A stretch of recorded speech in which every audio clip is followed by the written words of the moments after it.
नमस्ते बच्चों, मैं मनीषा गोखले आशीष हिंदी क्लासेस में आप सभी का स्वागत है।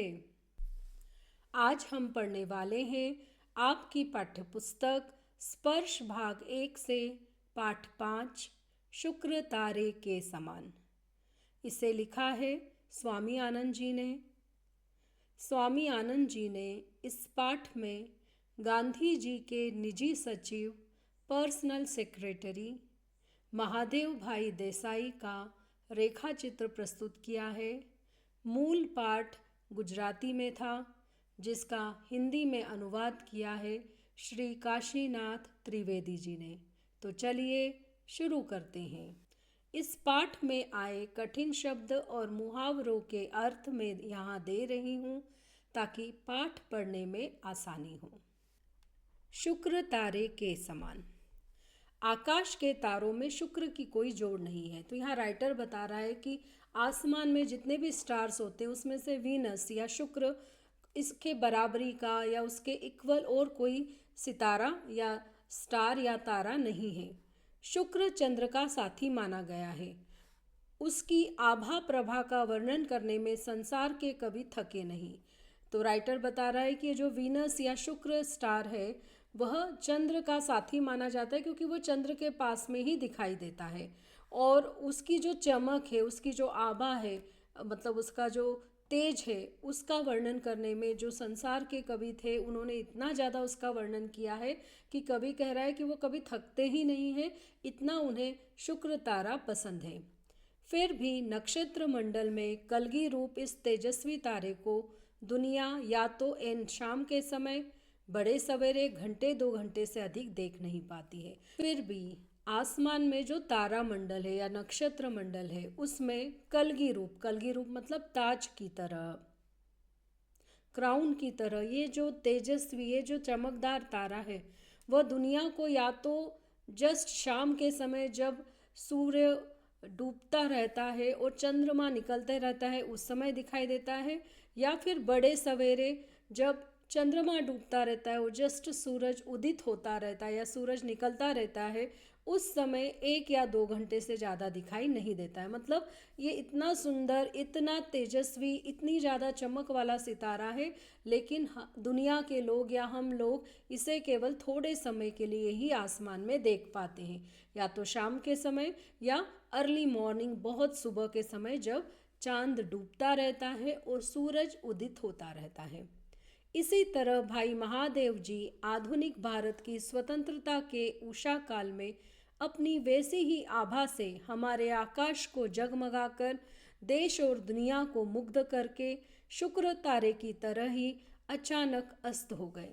तो यहाँ पर जो राइटर है स्वामी आनंद जी, वो महादेव भाई जो कि गांधी जी के निजी सचिव थे, उनके पर्सनल सेक्रेटरी थे, उनके बारे में कह रहे हैं कि वो भी शुक्र तारे के समान थे, जिन्होंने जो मॉडर्न इंडिया था, जो आधुनिक भारत था, उसका जो स्वतंत्रता मतलब इंडिपेंडेंस का जो उषा काल था, मतलब इंडिपेंडेंस होने ही वाली थी, उस समय जब स्वतंत्रता की लड़ाई चल रही थी, उस समय वैसी ही आभा, वैसी ही चमक दिखाई जैसे कि शुक्र तारा आसमान में दिखाता है अपने कामों के द्वारा, और हमारे देश के आकाश में वो जगमगाए। सभी लोग उन्हें उनके काम से ना पहचानते थे और अपने काम से उन्होंने देश ही नहीं दुनिया को भी मुग्ध कर दिया मतलब आकर्षित कर दिया। सभी उनकी कामों से उनके प्रति अट्रैक्ट होते थे और फिर एक दिन वो अचानक ही बहुत जल्दी अस्त हो गए, मतलब उनकी मृत्यु बहुत जल्दी हो गई। सेवा धर्म का पालन करने के लिए इस धरती पर जन्मे स्वर्गीय महादेव देसाई गांधी जी के मंत्री थे। तो सेवा धर्म का पालन करने के लिए मतलब ऐसा कह सकते हैं कि उनकी जो लाइफ थी वो दूसरे की सेवा करने में या देश की सेवा करने में निकली। तो इसके लिए ही जैसे वो इस धरती पर जन्मे थे या इस पृथ्वी पर उन्होंने जन्म लिया था, मतलब उनका जो बर्थ है केवल इसलिए हुआ था कि उन्हें सेवा करना है, उन्हें सर्विस देनी थी अपने देश को और गांधी जी को। और वो क्या थे, गांधी जी के मंत्री थे, उनके मिनिस्टर की तरह थे। मित्रों के बीच विनोद में अपने को गांधी जी का हम्माल कहने में और कभी कभी अपना परिचय उनके पीर, बावर्ची, भिश्ती, खर के रूप में देने में वे गौरव का अनुभव किया करते थे। तो वो गांधी जी के मिनिस्टर की तरह काम करते थे, उनके सहयोगी थे, उनके पर्सनल सेक्रेटरी थे। तो इसलिए जब उनके दोस्तों के बीच बात होती थी तो विनोद में मतलब मजाक में, तो मजाक में वो अपने आप को गांधी जी का हम्माल, हम्माल मतलब कुली, कुली जो सामान उठाता है ना, तो वो अपने आप को गांधी जी का कुली कहते थे। और कभी कभी अपना परिचय या इंट्रोडक्शन क्या देते थे, गांधी जी के वो पीर हैं, बावर्ची हैं मतलब उनका खाना पकाने वाले हैं, कुक हैं, भिश्ती हैं जो उनके लिए पानी लेकर आता है, खर है, गधा है जो उनका सामान ढोता है। तो वो मजाक में अपना परिचय उनके पीर के रूप में, साधु के रूप में, संत के रूप में, या उनके बावर्ची, उनके कुक के रूप में, या भिश्ती और खर के रूप में देते थे। और यह कहने में उन्हें शर्म नहीं महसूस होती थी, वो अपने आप को शेम नहीं फील करते थे, बल्कि वो प्राउड फील करते थे, गौरव का अनुभव करते थे। उनको अपने ऊपर अभिमान होता था जब वो कहते थे कि मैं गांधी जी का हम्माल हूँ, या फिर मैं उनका बावर्ची हूँ मतलब उनका खाना पकाता हूँ मैं, या मैं उनके लिए पानी लेकर आता हूँ, या उनका सारा सामान उठाता हूँ। तो ये सब बात कहने में उन्हें कभी भी शर्म महसूस नहीं हुई, बल्कि उन्हें प्राउड फील होता था कि वो गांधी जी के लिए काम कर रहे हैं। गांधी जी के लिए वे पुत्र से भी अधिक थे। जब 1917 में वे गांधी जी के पास पहुँचे थे, तभी गांधी जी ने उनको तत्काल पहचान लिया और उनको अपने उत्तराधिकारी का पद सौंप दिया। तो गांधी जी जो महादेव जी देसाई हैं, उन्हें अपने बेटे से भी ज़्यादा प्यार करते थे, ज़्यादा सम्मान देते थे, और उतने ही अधिकार से, उतने ही मतलब राइट के साथ वो उनसे काम भी करवाते थे।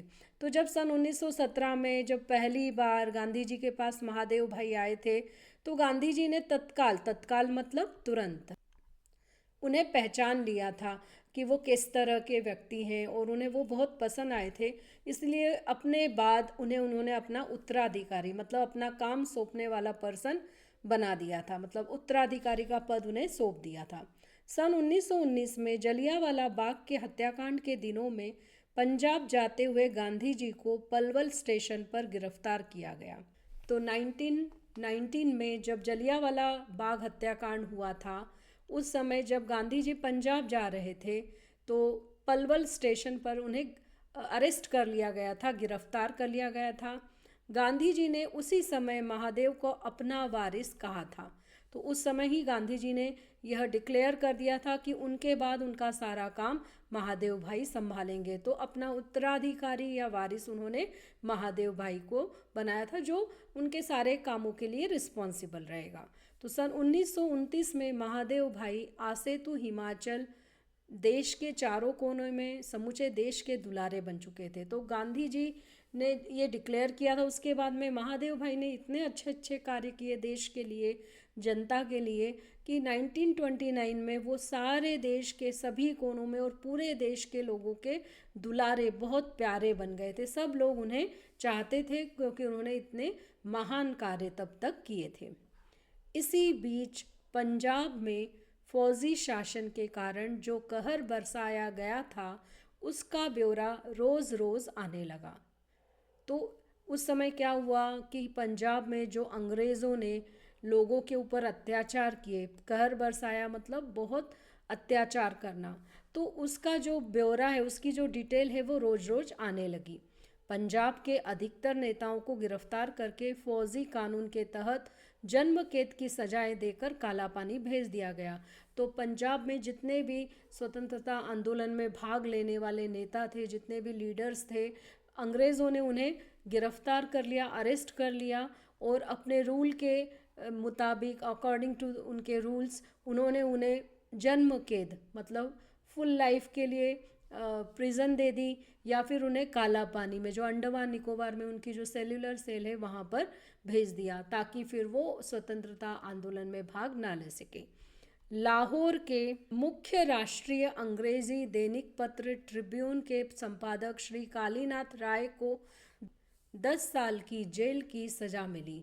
इसी तरह लाहौर में जो राष्ट्रीय अंग्रेजी दैनिक पत्र आता था, national English newspaper, daily newspaper आता था ट्रिब्यून नाम से, उनके जो एडिटर थे श्री कालीनाथ राय, उन्हें भी गवर्नमेंट ने, जो ब्रिटिश रूलर्स थे, उन्होंने 10 साल के लिए जेल भेज दिया या जेल की पनिशमेंट दे दी।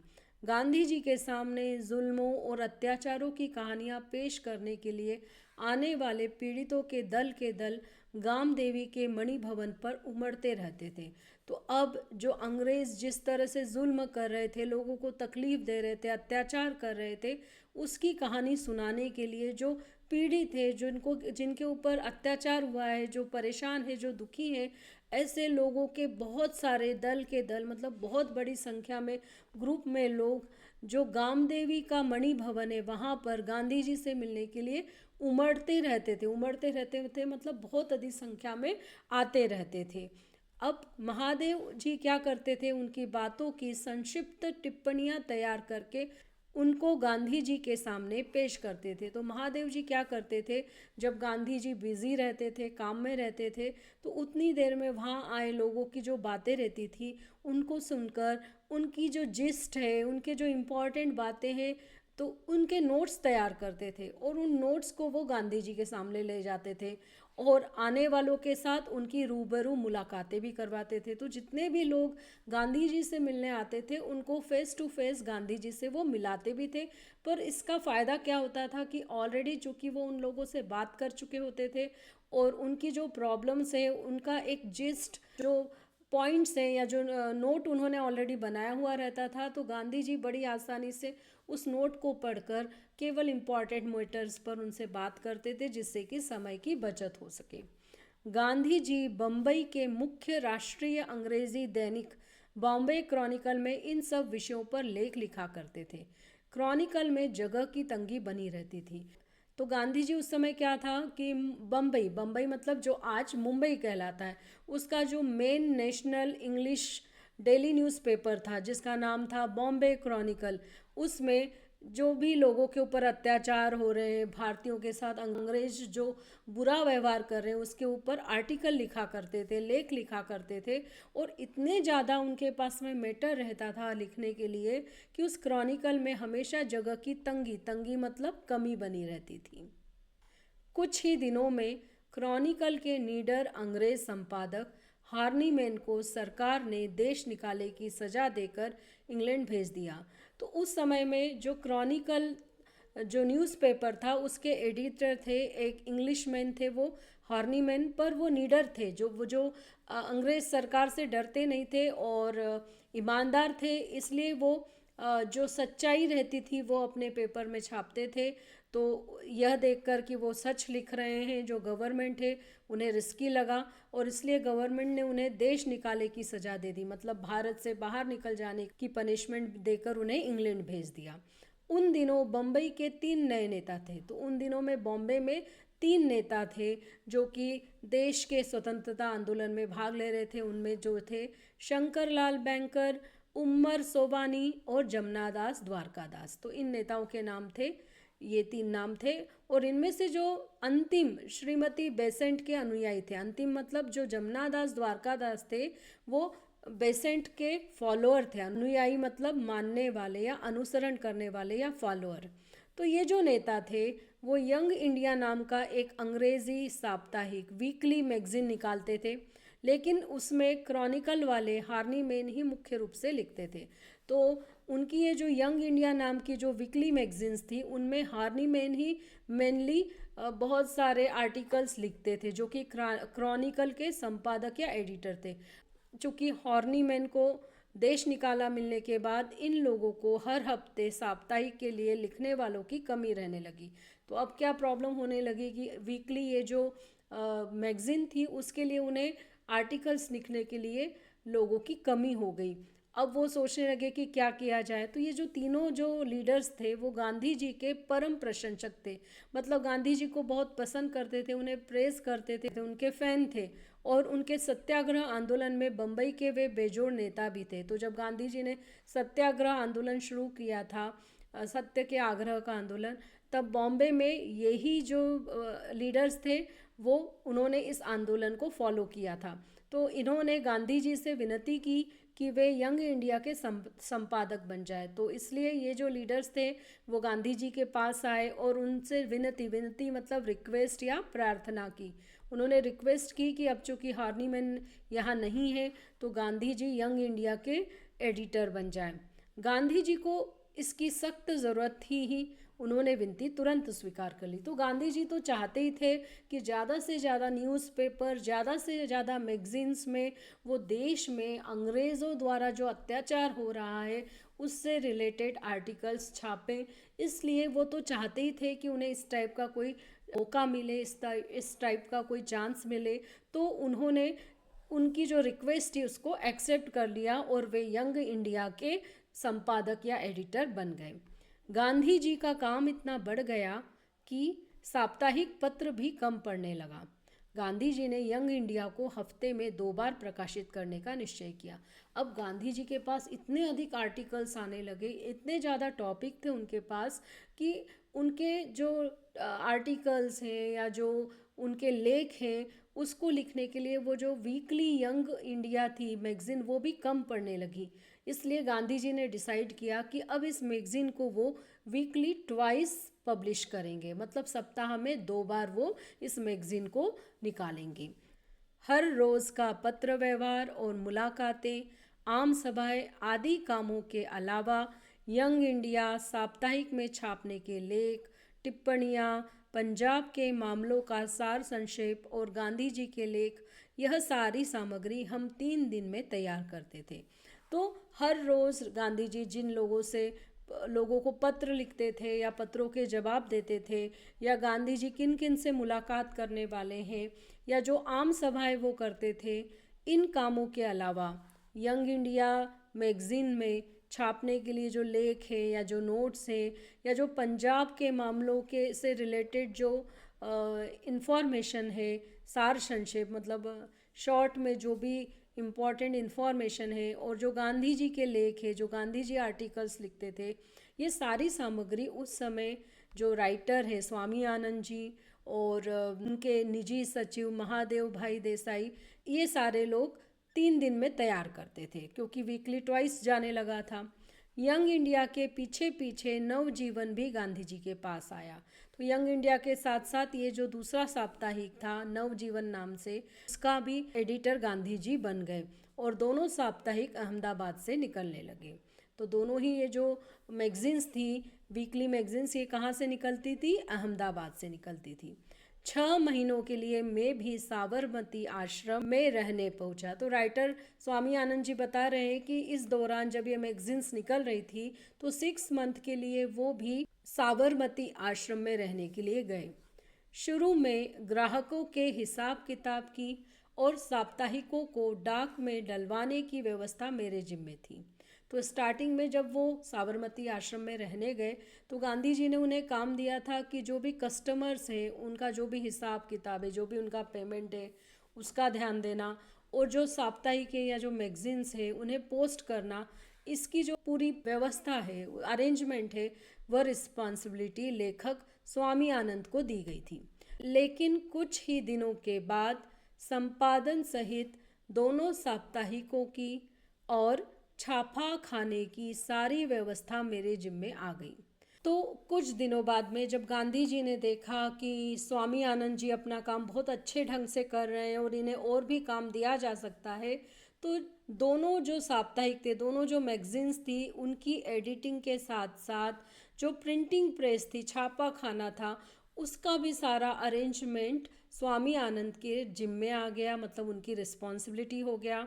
उस समय गांधी जी और महादेव का सारा समय देश भ्रमण में बीतने लगा। तो उस समय गांधी जी अपने निजी सचिव या पर्सनल सेक्रेटरी महादेव के साथ सारे देश के भ्रमण पर, मतलब सारे देश की यात्रा के लिए निकल गए। ये जहाँ भी होते वहाँ से कामों और कार्यक्रमों की भारी भीड़ के बीच भी समय निकालकर लेख लिखते और भेजते। तो वो ये बता रहे हैं कि भले ही गांधी जी किसी भी जगह जाते थे, वहाँ से बराबर वो पत्र के द्वारा अपने आर्टिकल्स भेजते रहते थे समय समय पर, जबकि जहाँ भी जाते थे वहाँ पर ढेर सारे काम होते थे और बहुत सारे प्रोग्राम्स भी रहते थे। इन सब की भारी भीड़ होती थी, मतलब कंटिन्यूअस प्रोग्राम्स, और जो वर्क है, किसी से मीटिंग हुई या लोगों से मिलना हुआ, इन सब के बीच में भी वो टाइम निकालते थे और आर्टिकल रेगुलर बेसिस पर स्वामी आनंद को भेजते रहते थे।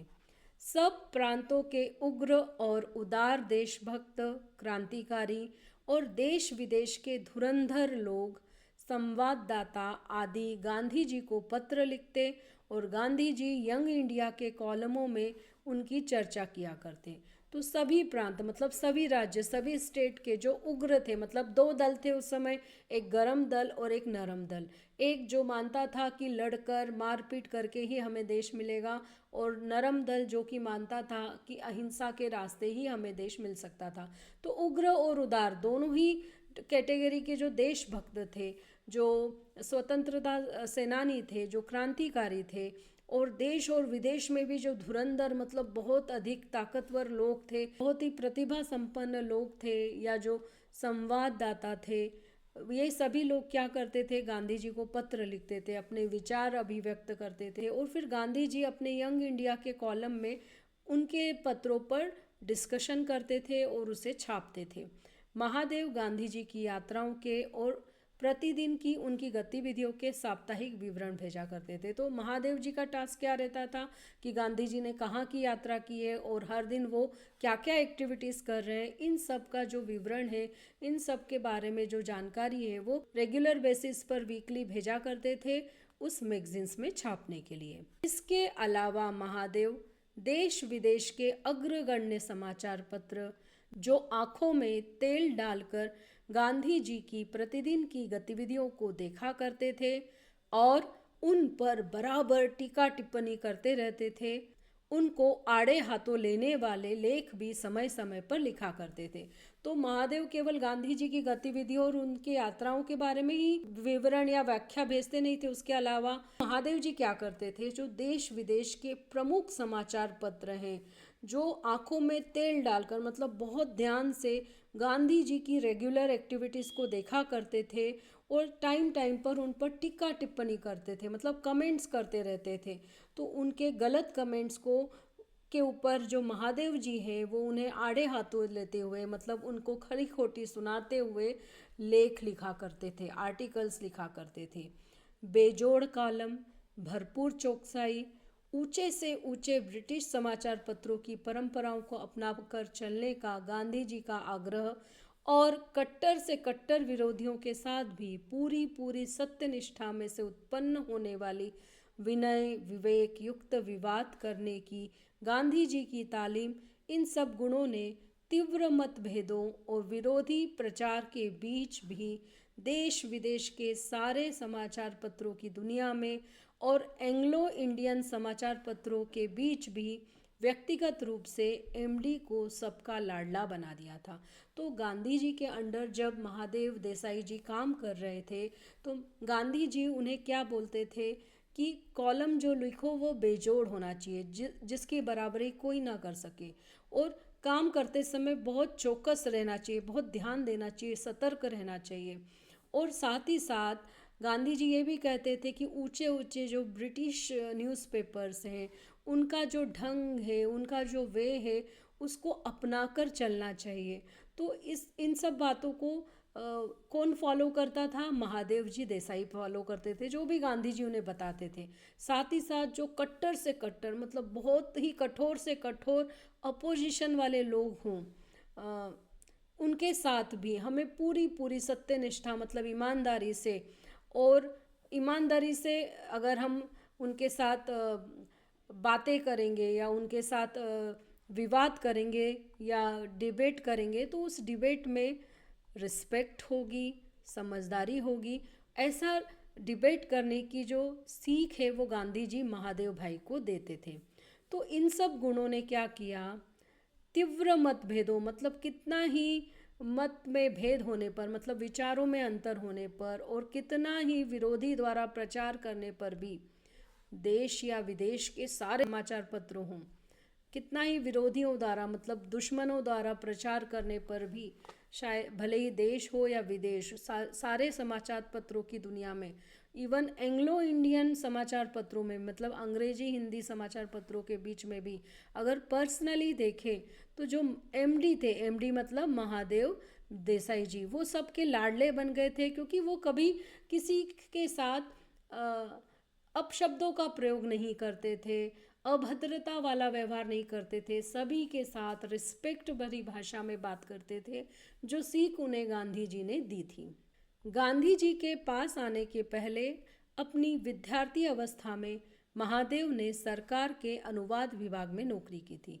तो 1917 में जब वो गांधी जी के पास आए थे, उसके पहले जब वो स्टूडेंट थे, विद्यार्थी थे, उस समय वो पढ़ाई के साथ साथ गवर्नमेंट के अनुवाद विभाग, ट्रांसलेशन डिपार्टमेंट में नौकरी करते थे।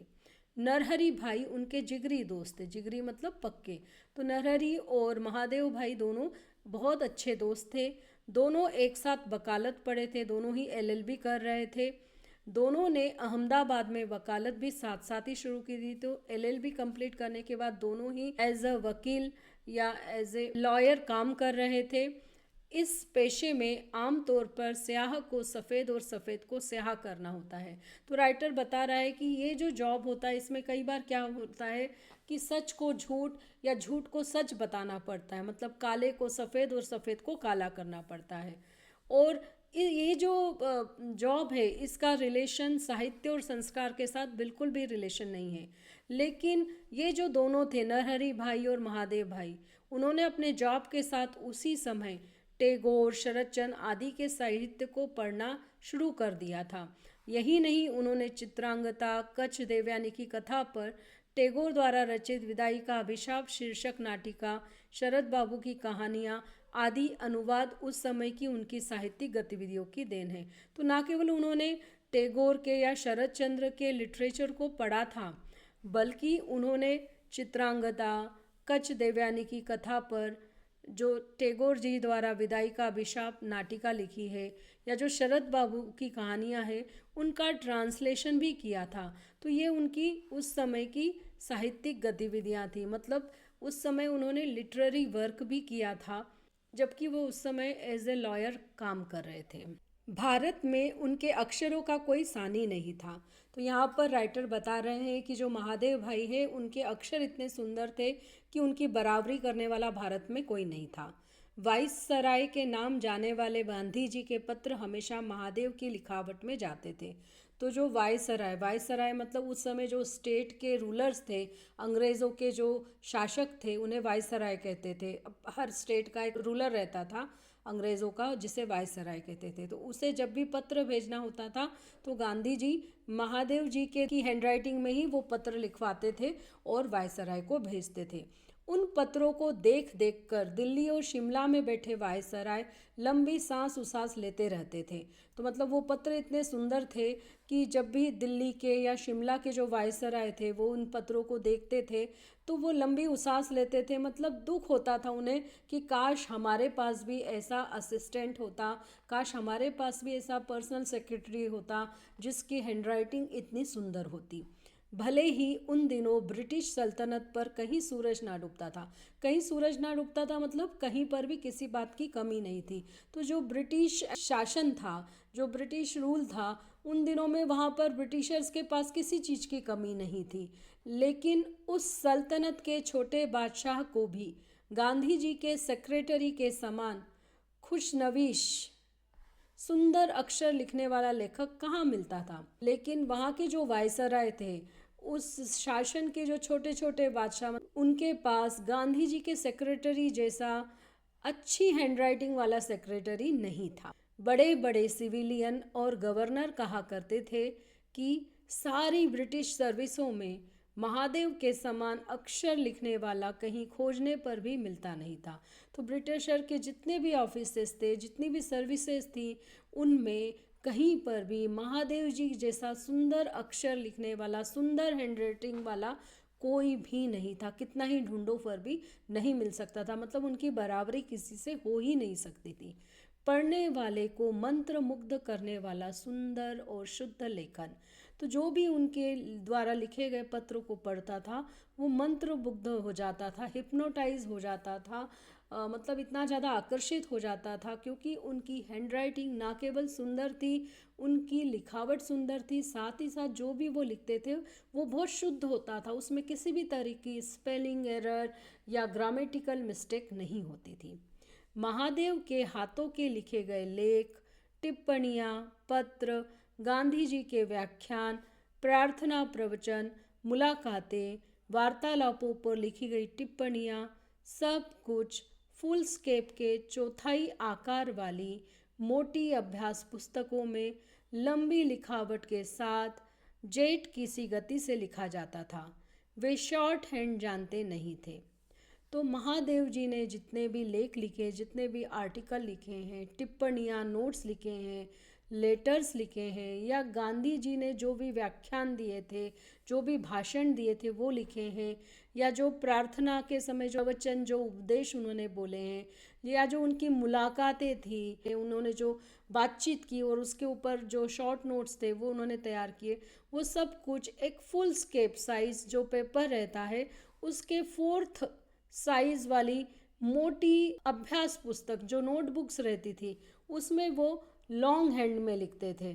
और जेट की सी, मतलब इतनी तेज स्पीड थी उनकी कि वो बहुत फास्ट लिखा करते थे। जो शॉर्ट हैंड वाले लिखते उस स्पीड से वो लॉन्ग हैंड लिखा करते थे, क्योंकि वो शॉर्ट हैंड लिखना जानते नहीं थे। शॉर्ट हैंड एक तकनीक थी लिखने की जिसमें कि संकेतों के द्वारा अक्षरों और शब्दों को जल्दी जल्दी लिखा जाता था। बड़े बड़े देशी विदेशी राजपुरुष, राजनीतिज्ञ, देश विदेश के अग्रगण्य समाचार पत्रों के प्रतिनिधि, अंतर्राष्ट्रीय संगठनों के संचालक, पादरी, ग्रंथकार आदि गांधी जी से मिलने के लिए आते थे। तो गांधी जी से मिलने देश और विदेश के राजाओं के जो सेवक हैं या राजाओं के जो अधिकारी हैं वो मिलने आते थे। राजनीतिज्ञ, पॉलिटिशियन मिलने आते थे। देश या विदेश के जो फेमस न्यूज़पेपर है उनके जो ऑफिसर्स हैं वो आते थे।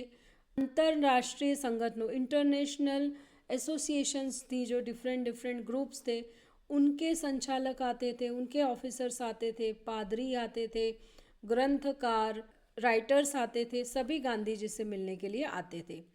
और ये लोग खुद या इनके साथी संगी भी गांधी जी के साथ बातचीत को शॉर्ट हैंड में लिखा करते थे। तो जो भी डिस्कशन होता था, गांधी जी से बात होती थी, उसे ये लोग खुद या इनके साथ आए गए असिस्टेंट लोग शॉर्ट हैंड में लिखा करते थे। जब ये सब बातचीत करते रहते थे तब महादेव भी एक कोने में बैठे बैठे अपनी लंबी लिखावट में सारी चर्चा को लिखते रहते थे। तो जो जो शॉर्ट हैंड में उन लोगों ने लिखा रहता है वही लॉन्ग हैंड में महादेव जी एक कोने में बैठे हुए सारा जो डिस्कशन हो रहा है, जो बातचीत हो रही है उसको लिखते रहते थे। मुलाकात के लिए आए हुए लोग अपनी मुकाम पर जाकर सारी बातचीत को टाइप करके जब उसे गांधी जी के पास ओके करवाने के लिए पहुंचते तो भले ही उनमें कुछ भूलें या कमियां, खामियां मिल जाए, लेकिन महादेव की डायरी में या नोट बही में मजाल है कि कामा मात्र की भी भूल मिल जाए। तो जब मुलाकात हो जाती थी, मतलब गांधी जी से मिलना हो जाता था, उसके बाद में ये लोग अपनी जगह पर जाकर जो भी डिस्कशन हुआ, जो भी बात हुई, उसे टाइप करके वापस गांधी जी के पास चेक करवाने के लिए लाते थे। तो भले ही उनके लिखे हुए में कुछ गलतियां या स्पेलिंग एरर्स मिल जाते थे, लेकिन महादेव जी ने जो अपनी डायरी में या जो नोट बही थी, जो बुक रजिस्टर है, उसमें जो लिख कर रखा है उसमें एक कामा की भी मिस्टेक नहीं मिलती थी।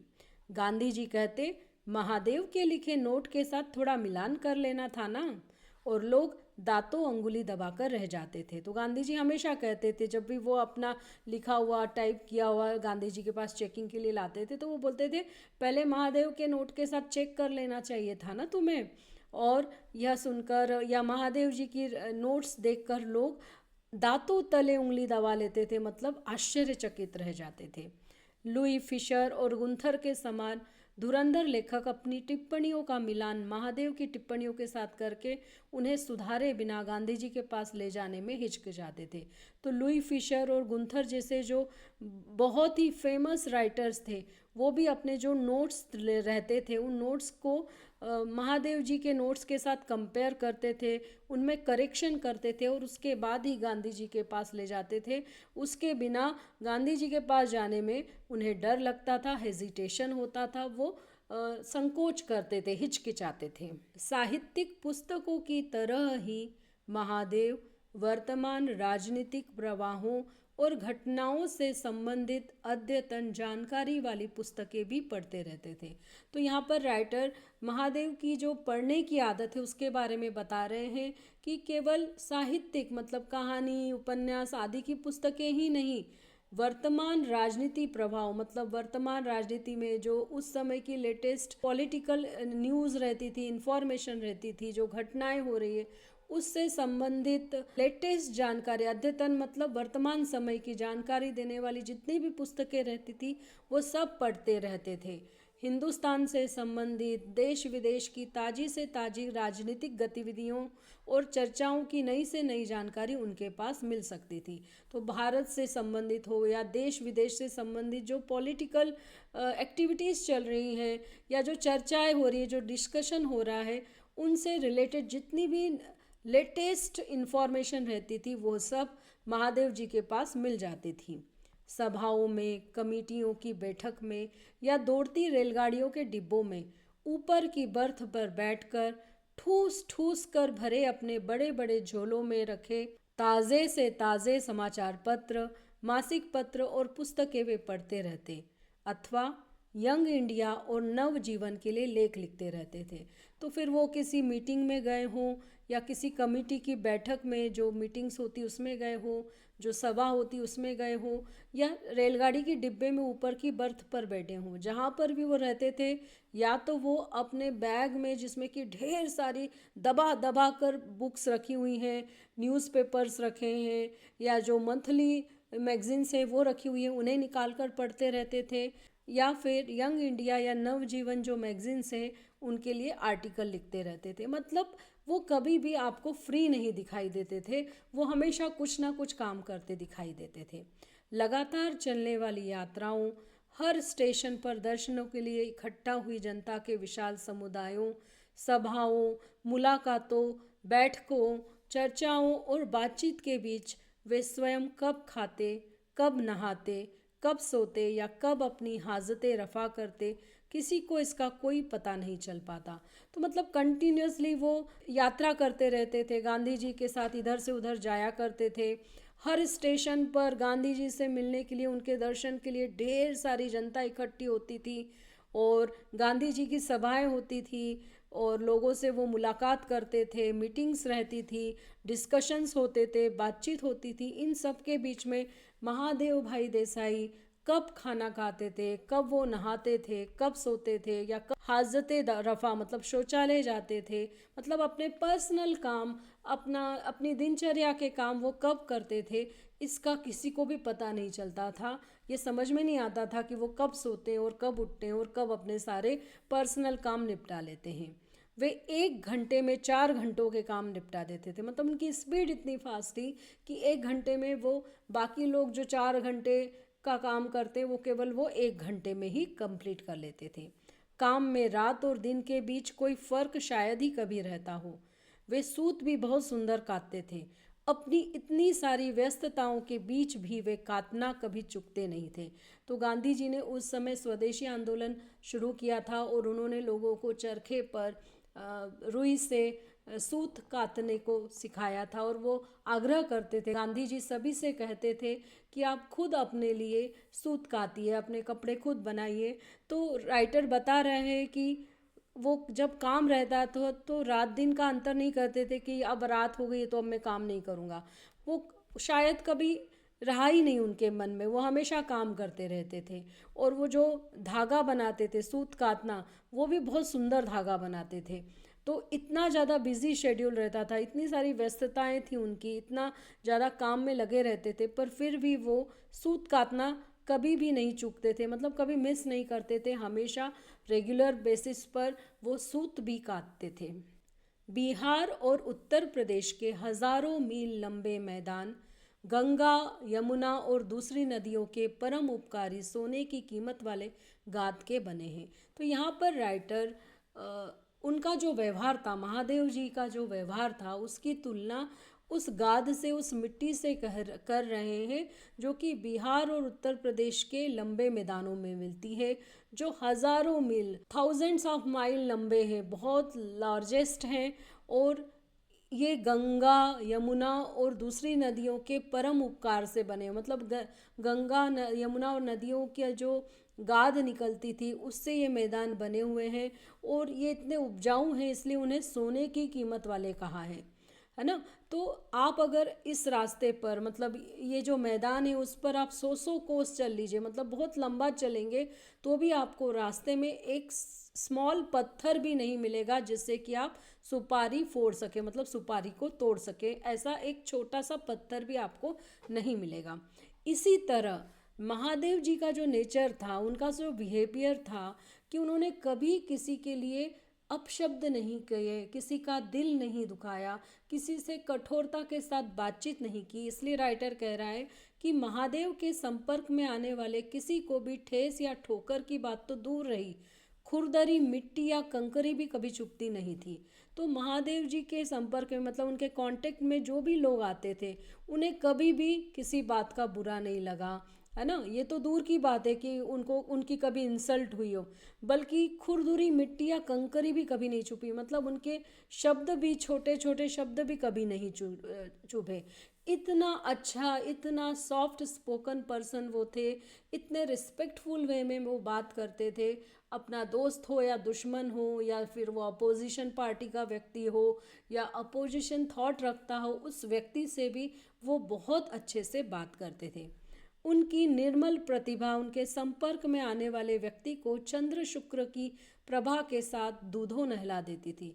तो उनकी ये जो साफ गोई थी, उनका जो प्योर हार्ट था, और उनकी ये जो बुद्धि थी, द वे वो दूसरों से बात करते थे, उसके कारण जो भी व्यक्ति उनसे मिलता था, वो उनकी जो ये जो चमक थी, उनका जो ये स्मार्टनेस था, उसकी जो आभा है उसमें नहा लेता था, मतलब वो इम्प्रेस्ड हुए बिना नहीं रहता था।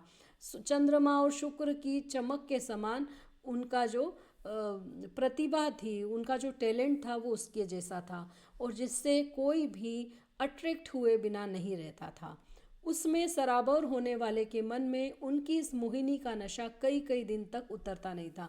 मतलब उनका ये जो सुंदर अच्छा बिहेवियर है, उनकी जो पर्सनालिटी है, उसका लोगों के मन पर इतना अधिक जादू चलता था, इतना अधिक प्रभाव होता था कि कई कई दिनों तक वो महादेव जी के बारे में सोचते रहते थे, उनके मन में रिस्पेक्ट रहती थी, और महादेव जी ऐसे हैं, महादेव जी वैसे हैं, ऐसा जो नशा उनका चढ़ जाता था। मतलब वो महादेव जी के बारे में अच्छी अच्छी बातें करते थे, वो लंबे समय तक रहता था। महादेव का समूचा जीवन और उनके सारे कामकाज गांधी जी के साथ एकरूप होकर इस तरह गुद गए थे कि गांधी जी से अलग करके अकेले उनकी कोई कल्पना की ही नहीं जा सकती थी। मतलब महादेव जी का जो पूरा जीवन था और उनके जो सारे काम थे, वो गांधी जी के साथ एकरूप हो गए थे। मतलब गांधी जी के वो फॉलोअर तो थे ही, उनके सेवक बन गए थे। तो गांधी जी जो काम करते थे, महादेव जी का जीवन और काम भी बिल्कुल गांधी जी की तरह था। इसलिए गांधी जी से अलग करके हम उनके बारे में सोच ही नहीं सकते, क्योंकि दोनों के ही व्यवहार में बहुत ही ज़्यादा सिमिलैरिटी थी। कामकाज की अनवरत व्यस्तताओं के बीच कोई कल्पना भी न कर सके, इस तरह समय निकालकर लिखी गई दिन प्रतिदिन की उनकी डायरी की वे अनगिनत अभ्यास पुस्तकें आज भी मौजूद हैं। मतलब कंटिन्यूअस, अनवरत मतलब लगातार, इतने वो बिजी रहते थे, काम में वो व्यस्त रहते थे, उस बीच में कोई सोच भी नहीं सकता है कि वो रोज़ डायरी भी लिखते रहते थे। लेकिन वो टाइम निकाल कर हर दिन डायरी लिखते थे, और उनकी ये जो डायरी लिखने की आदत है उसके कारण अनगिनत, मतलब जिन्हें गिनी भी नहीं जा सकती, इतनी सारी उनकी नोटबुक्स अवेलेबल हैं जिसमें कि उन्होंने अपना डेली की डायरी लिखी है। प्रथम श्रेणी की शिष्ट, संस्कार संपन्न भाषा और मनोहारी लेखन शैली की ईश्वरीय देन महादेव को मिली थी। मतलब फर्स्ट क्लास क्वालिटी का शिष्ट, मतलब रिस्पेक्टफुल, और संस्कार से भरी उनकी भाषा थी। कहीं पर भी उसमें अपशब्द नहीं रहते थे। और उनकी मनोहारी मतलब मन को हरने वाली, मन को अट्रैक्ट करने वाली लिखने की शैली, उनका वे ऑफ राइटिंग इतना अच्छा था। ये सब उनको भगवान की तरफ से आशीर्वाद के रूप में मिला था। यद्यपि गांधी जी के पास पहुंचने के बाद घमासान लड़ाइयों, आंदोलनों और समाचार पत्रों की चर्चाओं के भीड़ भरे प्रसंगों के बीच केवल साहित्यिक गतिविधियों के लिए उन्हें कभी समय नहीं मिला। फिर भी गांधी जी की आत्मकथा सत्य के प्रयोग का अंग्रेजी अनुवाद उन्होंने किया, जो नवजीवन में प्रकाशित होने वाले मूल गुजराती की तरह हर हफ्ते यंग इंडिया में छपता रहा।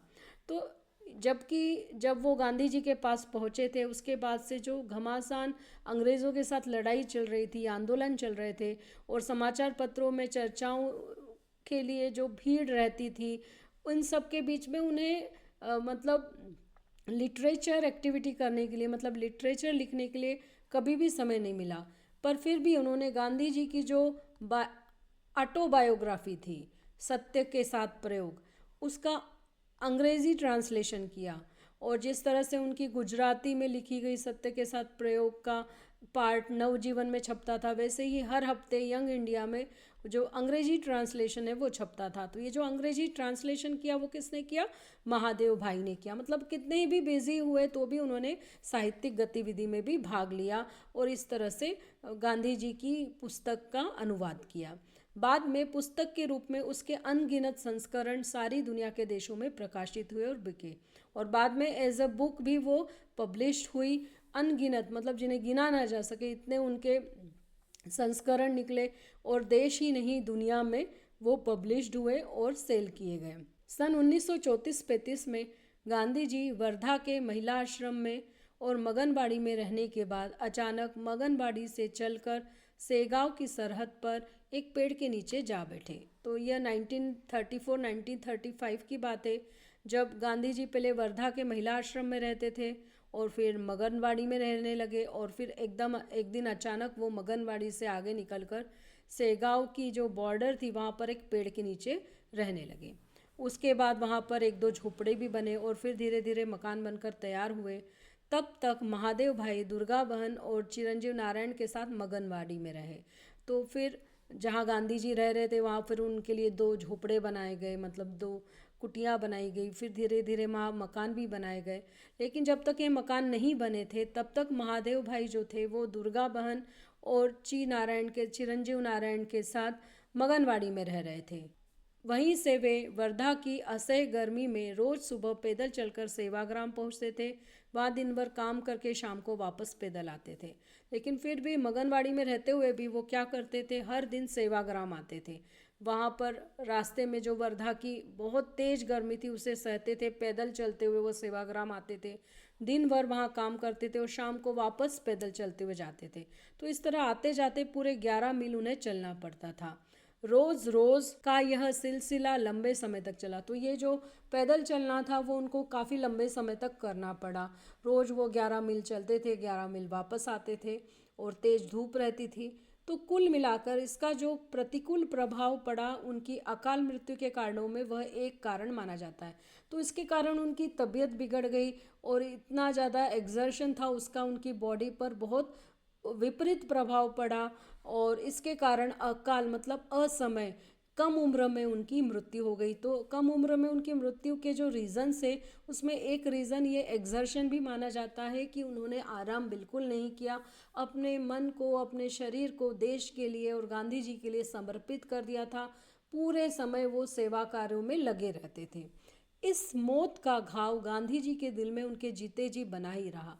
तो गांधी जी जब तक रहे तब तक वो महादेव जी की मृत्यु का जो दर्द था, जो घाव था, जो चोट उनके दिल को लगी थी, उससे उबर नहीं पाए थे। पूरे समय उन्हें इस बात का दुख रहता था। वे भर्तहरि के भजन की यह पंक्ति हमेशा दोहराते रहे।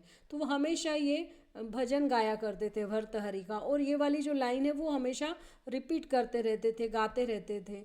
ए रे जखम जोगे नहीं जशे, मतलब यह घाव कभी योग से नहीं भरेगा। मतलब ये जो दुख उन्हें मिला है महादेव की असमय मृत्यु का, कि अचानक वो उन्हें छोड़कर चले गए, तो ये दुख कभी भर नहीं सकता, ये दुख हमेशा बना रहेगा। बाद के सालों में प्यारेलाल जी से कुछ कहना होता और गांधी जी उनको बुलाते तो उस समय भी अनायास उनके मुंह से महादेव ही निकलता।